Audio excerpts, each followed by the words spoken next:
Where did the Oklahoma Sooners land in Pro Football Focus's 2024 Power Rankings? We'll discuss on Locked On Sooners.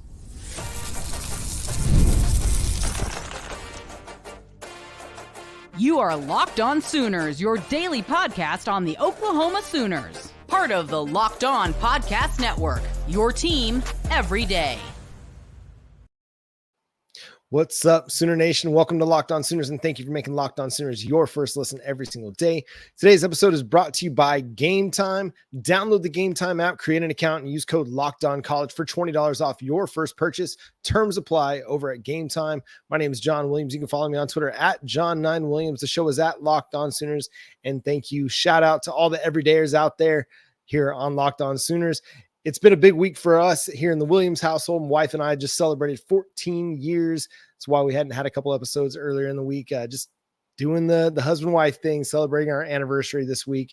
But again, thank you for being here and being a part of the show. Subscribe to the show wherever you get your podcasts. Hit that like button, that notification button, let you know when new episodes drop. Follow us on Twitter at Locked On Sooners or anywhere on the social media platforms. But man, got to get into some Pro Football Focus power rankings talk because the Oklahoma Sooners sit in 13 in their power rankings for the 2024 season, which is about where they've landed in most prognostications. I've seen them as high as 8.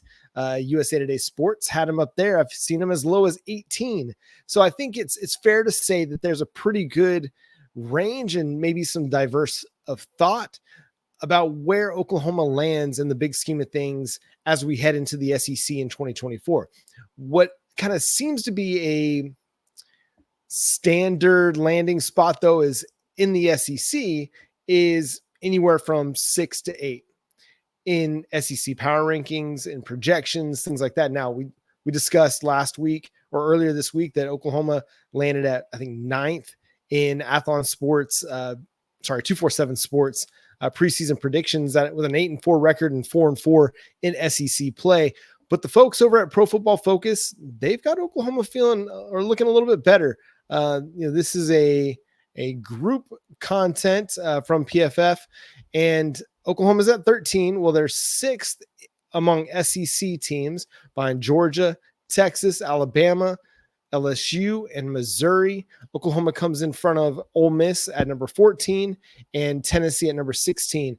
And the Ole Miss one is one that I find pretty interesting, actually, because I think most places you'd look has Ole Miss ahead of the Oklahoma Sooners. Some of that due to the fact that Jackson Dart is coming back, that they had a pretty good year last year. Their only 2 losses were to big-time programs. And so it's not like they had a bad year. It's a team that's pretty experienced. They added really good transfer portal talent, and they're going to be a threat in the SEC. That's going to be a tough game for the Oklahoma Sooners when they go to Oxford and play that 11 a.m. or maybe noon kickoff against the Ole Miss Rebels. But I mean, it's not unreasonable for me to believe that the Oklahoma Sooners are sitting a little bit ahead of Ole Miss. The Sooners, according to Pro Football Focus, have the 13th most difficult schedule in the country, an 85% chance to make a bowl game, a 3% chance, just under 4% really, at 3.86% chance to win the conference, and a 1.5% chance to win the national title. Fascinatingly enough, they are projected to have fewer wins than Ole Miss.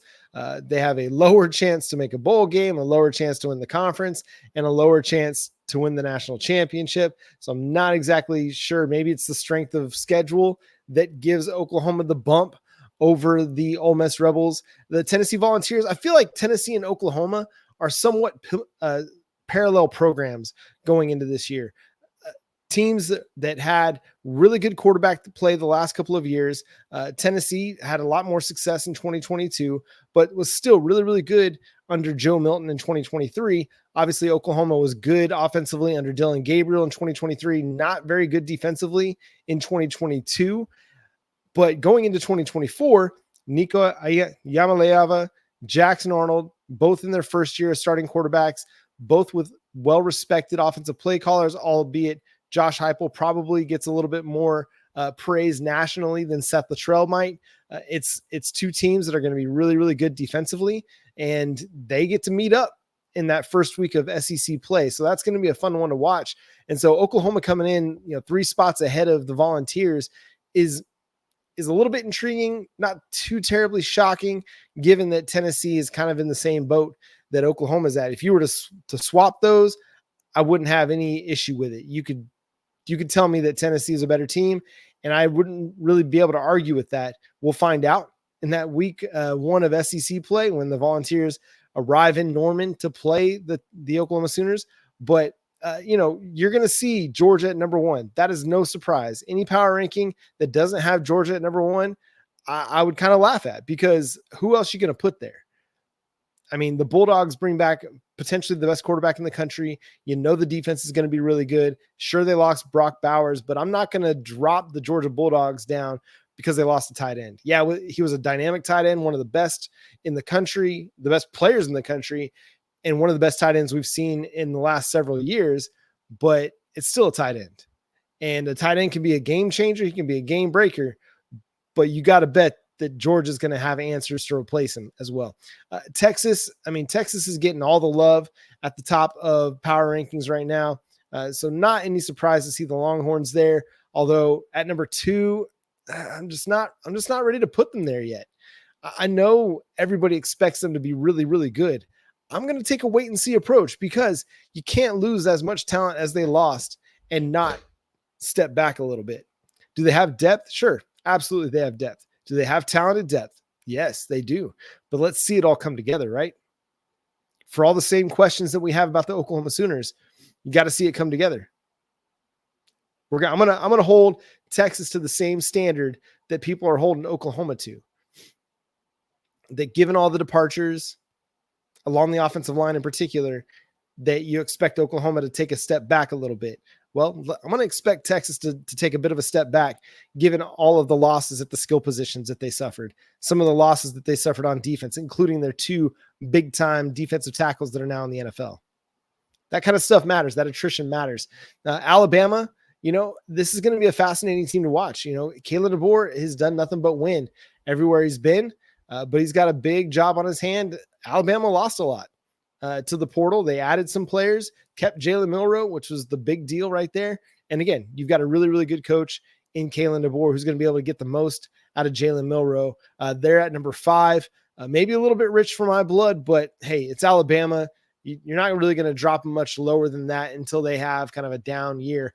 LSU is maybe the one in the top 10 that I find, okay, I'd like to see a little bit more rationale from Pro Football Focus. They're not really giving you anything. They just give you the strength of schedule and the projected win totals and the odds to, win national championship and whatnot.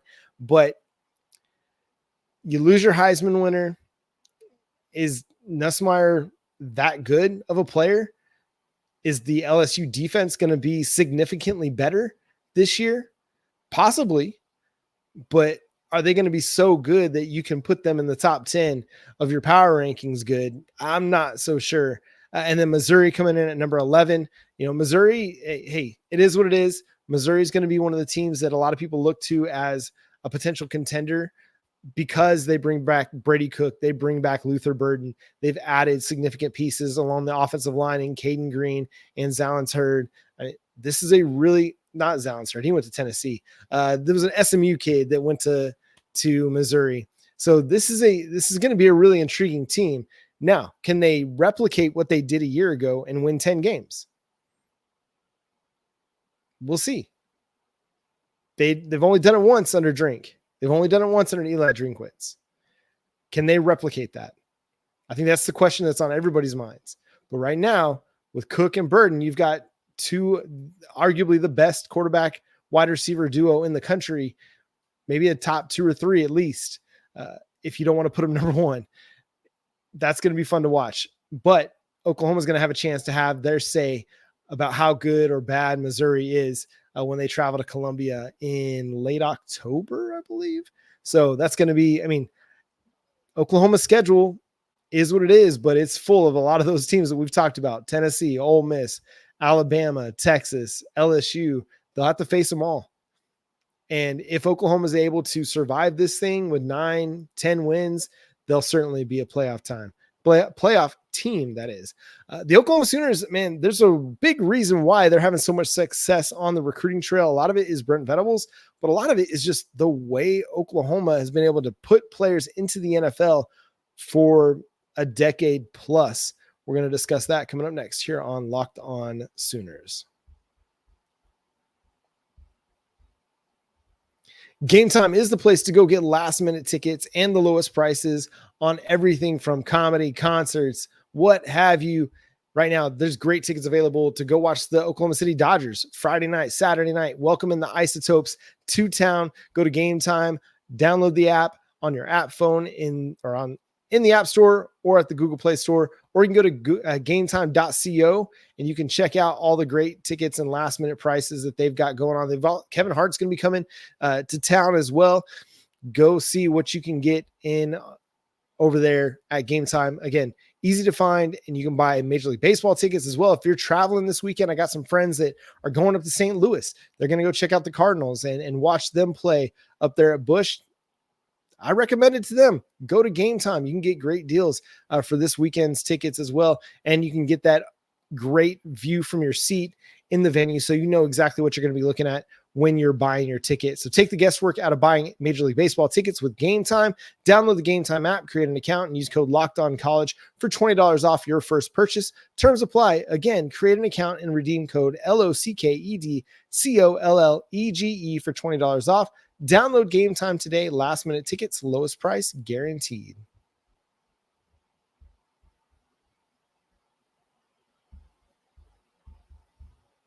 Are you watching Fox Sports or ESPN on your TV all day? Have to turn down the volume with all that shouting? Make the switch to Locked On Sports today, a free 24/7 sports streaming channel programmed for you every day to bring you the biggest stories without all the screaming. Locked On Sports today brings you can't miss analysis, opinions, and news, streaming 24/7 on YouTube or the free Amazon Fire TV channels app.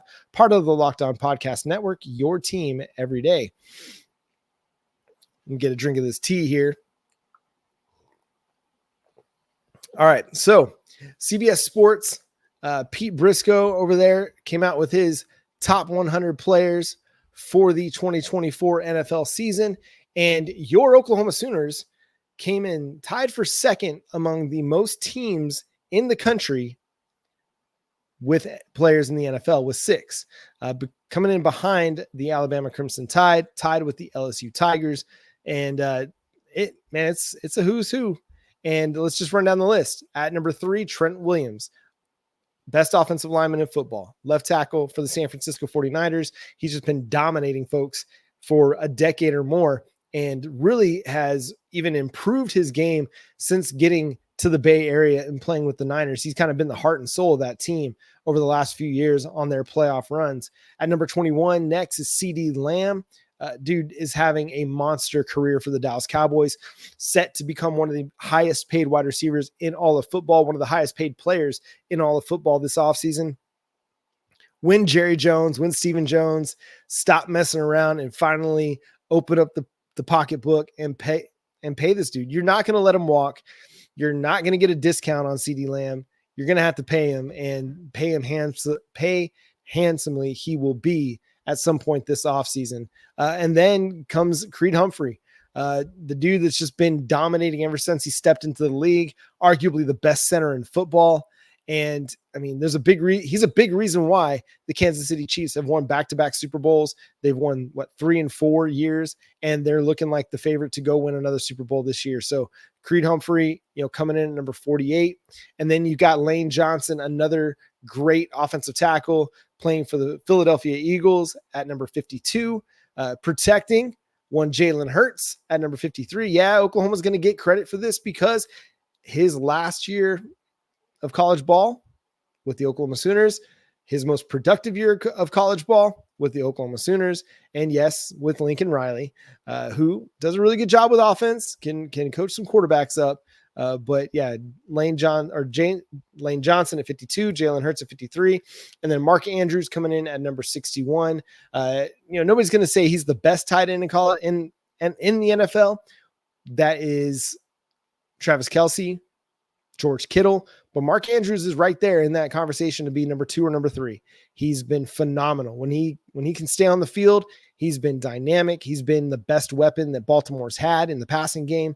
And I think that says a lot right there about the kind of player that he's been. And I think what this shows is, okay, over the course of a decade plus, Oklahoma's done a great job at getting offensive players to the NFL in particular. You know, what's noticeable about this is you don't have a single defensive player there. Since Brent Venables left the Oklahoma Sooners as defensive coordinator and he went to Clemson, you get defensive players to the NFL, but nobody that's considered one of the best at their position or one of the top 100 players in the NFL. I mean, Gerald McCoy might be the last one that was considered one of the best at his position at defensive tackle and one of the top 100 players in the NFL on the defensive side of the ball.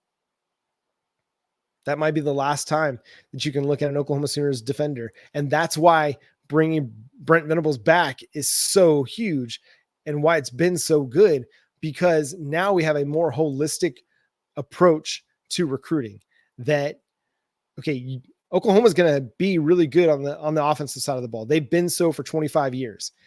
You can only find a handful of times where Oklahoma was not one of the best offensive teams in the country in a given year.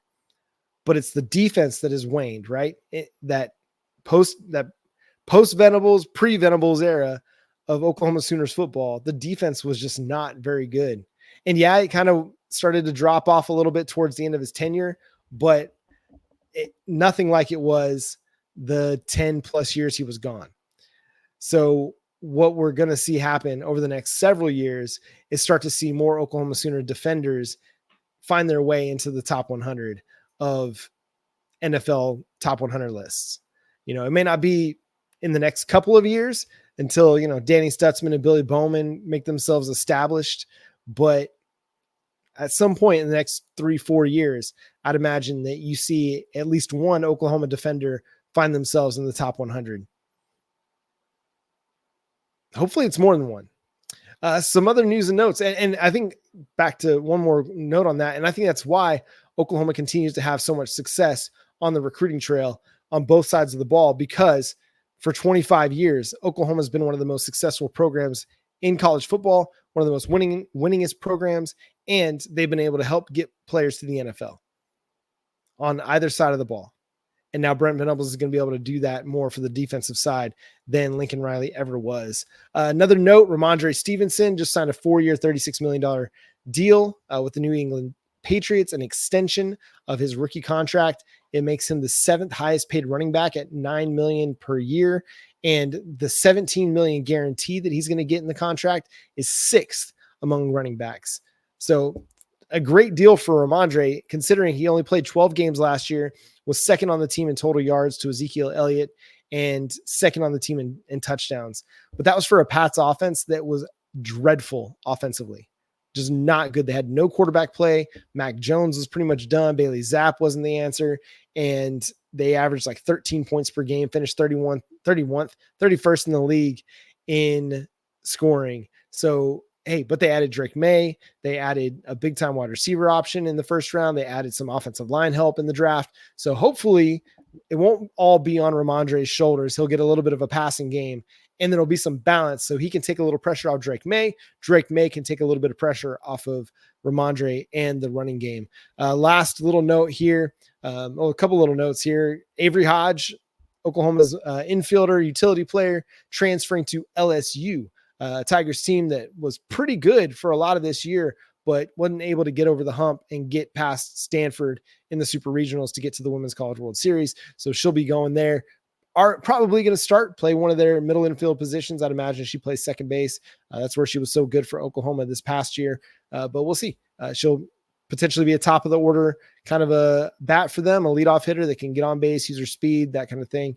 Then Curtis Lofton, the former Sooners linebacker, All-American, is now officially being promoted to general manager for the Sooners. And that's a really interesting role that we're going to have to kind of dive into the ins and outs of it a little bit more at a later date. But, you know, the way college football is evolving, you have to have somebody that can manage the business aspects the roster management aspects that can take some of the stuff off of the head coach's plate so that he can just coach.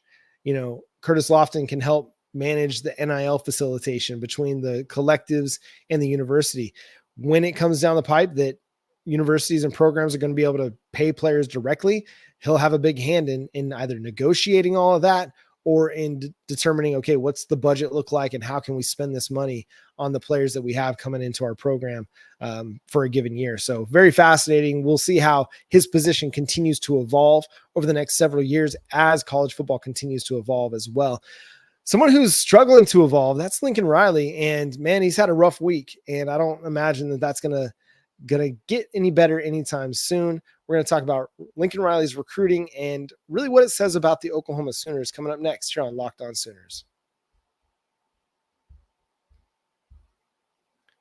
Passion, drive, and patience. The formula for winning championships is also what keeps your ride or die alive. eBay Motors has everything you need to maintain your vehicle and level it up to peak performance. Superchargers, roof racks, exhaust kits, LED headlights, and more. Whether you're into speed, power, or style, eBay Motors has exactly what you're looking for. And with eBay Guaranteed Fit, your part is guaranteed to fit your ride every time or your money back. Because with eBay Motors, you're burning rubber, not cash. With all the parts you need at the prices you want, it's easy to make your car the MVP and bring home huge wins.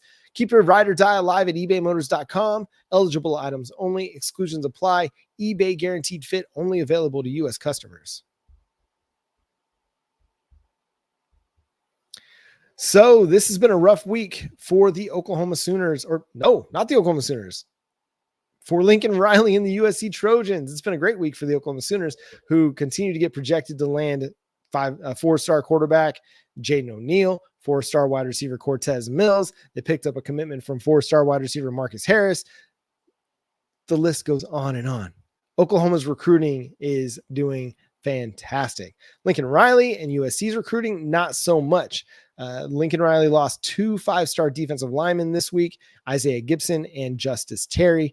Both players who had committed to the Trojans back in the spring, just a few months later, decommitting.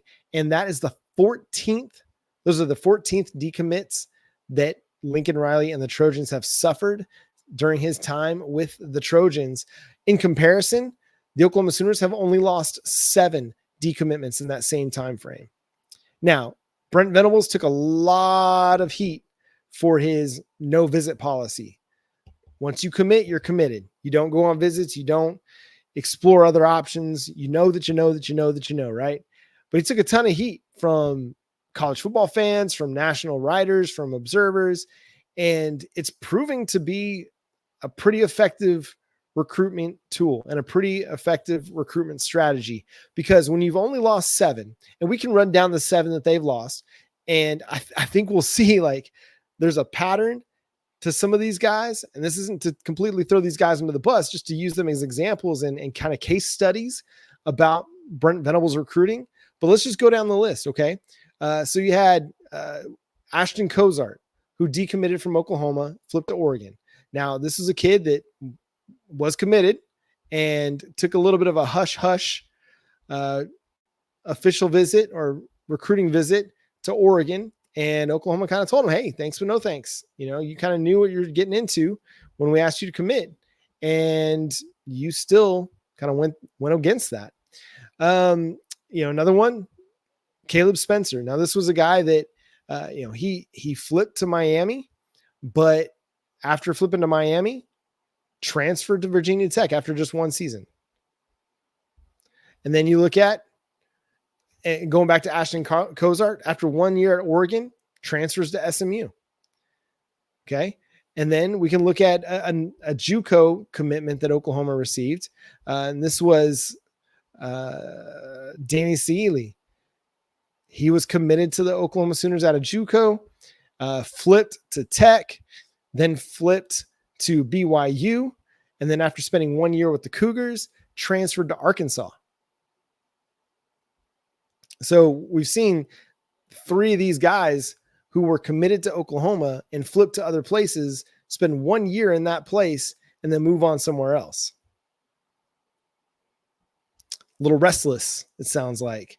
And let's go on. Okay. Colton Vasek. That was one that, man, they got a lot of play in the Red River rivalry because this was a Texas legacy who committed to Oklahoma, spent 4 months, committed to the Sooners, and then flipped to Texas, which didn't really catch anybody by surprise necessarily, because it was a bit of a surprise that he committed to Oklahoma in the first place, but then flipped to Texas. And now he's still with the Longhorns. Anthony Evans, I think it's pretty well documented that his mom was a big Georgia fan.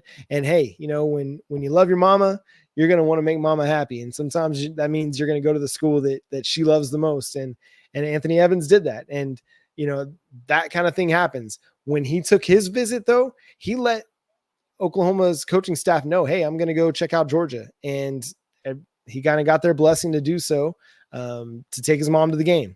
And turned out that he ended up flipping there. But again, some extenuating circumstances with Vasek, with Anthony Evans. I don't think there's anything to be said necessarily about those flips. And then, you have Dozie Ezukanma, who, hey, listen, I think he was a good player, and I think he could have made an impact for the Oklahoma Sooners, but Oklahoma brought in 4 other wide receivers in the 2024 recruiting class in Zion Kearney, Ivan Carrion, Zion Raggins, and KJ Daniels. Would Dozie have kind of been a bit of a numbers crunch at some point at wide receiver? Nobody really knows if he would have come in and then made his way up the depth chart and forced somebody else out the door. It's you'll never know, but he's with the TCU Horned Frogs now. And hey, he's going to have a chance to make an impact for the Frogs coming up this season as well. And then, we'll have to see what the career looks like for Jaden Nickens, the Millwood product who committed to Oklahoma and then decommitted. We'll see kind of what happens there. But again, only 7 decommitments over the course of the last few years for the Sooners, whereas there's been 14 decommits from Lincoln Riley and USC. And, you want to go back to what Lincoln had to say about why he went to USC in the first place. This was just maybe 5-6 months after he left the Sooners. And he said, I can't imagine that there could be a setting that we could build a better roster than we can here. And that was in the context of, hey, we'd gone to the college football playoff several times and our roster wasn't good enough to compete with those SEC schools. Part of that is you not taking advantage of going to the college football playoff, you having first round NFL draft picks, you having, the number 1 quarterbacks in the draft, Heisman Trophy winners, not being able to fully take advantage of that on the recruiting trail and never finishing with a class better than number 8. And that was that 2019 class with Spencer Rattler that just did not turn out at all. Like Oklahoma kind of paid for the failures of the 2019 recruiting class in 2022, 2023, when those guys should have been your juniors and seniors because of the misevaluation of some of these guys, because of the character mishaps for some of them. Spencer Rattler not really working out in Norman. That class gave you really next to nothing. But we're seeing in Brent Venables' time with the Sooners, they've had 3 top 8 recruiting classes. 3. And okay, you want to go back to 2022 and say, hey, that was Lincoln Riley's class. No, that was not. When Lincoln Riley left for USC, that class that was a top 10 class plummeted to number 28 after flips, decommits, guys signing elsewhere. I can think of like Luke Haas being one of the big time, commitments of that class that ended up not sticking. Obviously, the Malachi Nelson, the Mekhi Lemon, those 2 guys, 5-star prospects, them dropping off and going to USC, that hurt the recruiting ranking as well. But Venables and his staff re-recruited a lot of that class and brought it back up to number 8, keeping Gentry Williams and Robert Spears Jennings and Gavin Sawchuk and Javonte Barnes, keeping a lot of that blue chip talent, Jake Taylor, Jacob Sexton, a lot of that talent, keeping it committed to Oklahoma. And what we're now seeing is a lot of that 2022 and 2023 class. I mean, we're not seeing a lot of guys, transfer out from those classes. Even a guy like Jaden Rowe from the 2022 cycle hadn't really played a whole lot, who showed a lot of promise in spring ball and in practices and things like that. He hasn't played much, but he's still with the team. They've got depth at wide receiver and linebacker that a lot of schools across the country would love to have, but they're bought in and they're buying into the process and buying into the culture, into the system, and sticking with Oklahoma. And that's what happens when you build a culture that is focused on development, not just of the football player, but the whole person.